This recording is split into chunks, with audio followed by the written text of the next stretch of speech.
ودود شنغري نن سبا ناجوړ دی، بیمار دی، ناروغ دی، نو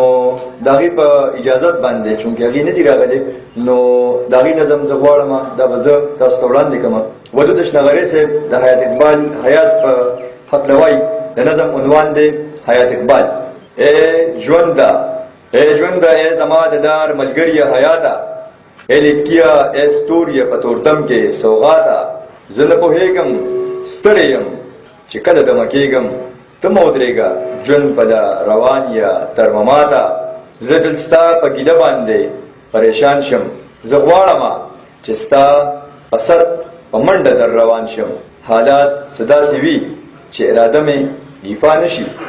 ستا دور ته د درتلو هغه واده مې وفا نشي،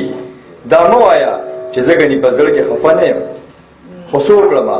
شپه چې د حالاتو سبا نشي، زه هم د مینې تږې له یارانو نظارېږم، زه هم د مینې تږې له یارانو نظارېږم، زه هم لکه د شمې په رڼا پسې ژړېږم، زما د دار ملګریه زما حیات اقباله، ښاغلیه سپېڅلي باهنره باکماله، شبقه درته نږدې چې سلیم راز کشاجي ګل دی، د مینې داروي دي خو دلې ټول لري خوشحاله، یو کلکه اراده د ژوند د لار کول پکار دي، رڼا به راولو حلف او اقرار کول پکار دي. دا و د ودود شنغري صاحب نظم.